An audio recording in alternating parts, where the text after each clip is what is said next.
چسب معمولی یه جیب فیلتاب بدوز. پشت پارچت رو لایی بزن. به ابعاد 3 در 14 سانتی متر یک کادر بکش. وسط کادرت هم یه خط بکش. از هر لبه 3 سانتی متر علامت بزن. به صورت مثلثی به گوشه ها وصل کن.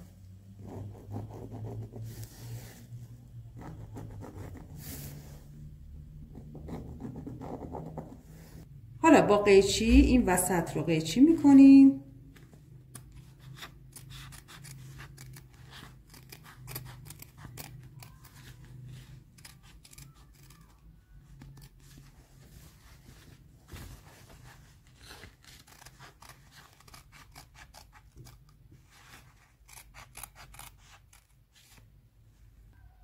این برشی که زدین رو تا کنید و اتو بزنید.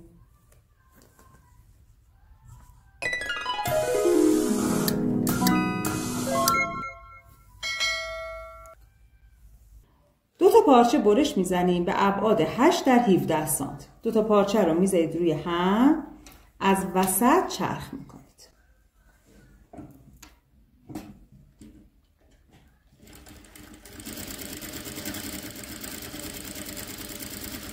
وقتی هم که زدین به این صورت تا بکنید، وسطش رو تا کنید و اتو بزنید.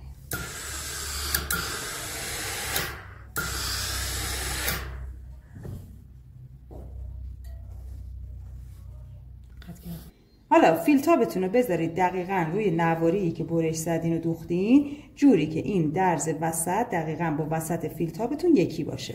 حالا گوشه های کار رو بلند کنید و این لبه رو با چسب ماتیکی به این صورت چسب بزنید.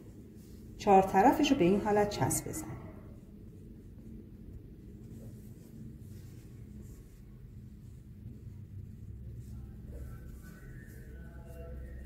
حالا این چسبا رو دقیق جاشو که مشخص کردین وسط در وسط روی کار بچسبونید. اینجوری دیگه اصلا جیبتون تکون نمیخوره.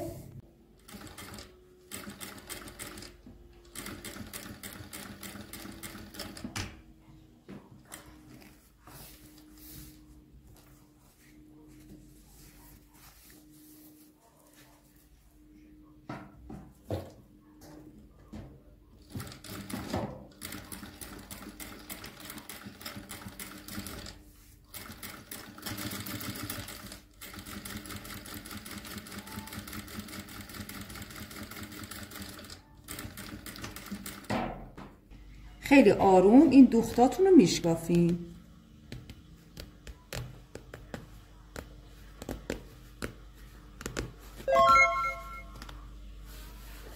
اینم یه جیب فیلتاب 2 سوته.